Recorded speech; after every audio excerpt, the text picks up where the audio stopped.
As promised, I wanted to do just a follow-up video to show you just a couple other ideas for the bunnies and chicks.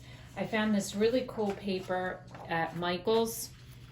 It's like a ombre and it's double-sided, so it has the polka dots on one side.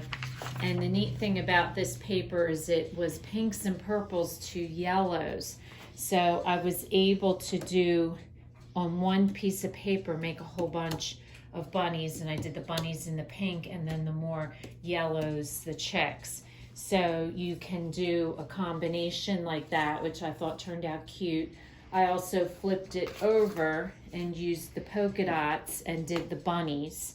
And then I found a really cute yellow polka dotted paper that I did just the chicks. So that gives you a bunch of different varieties of how to make the same garland. And I made these shorter for a window.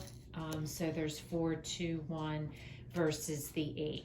So if this is your first time watching, welcome, and please don't forget to subscribe. If you want to receive future notification of posts, hit the bell.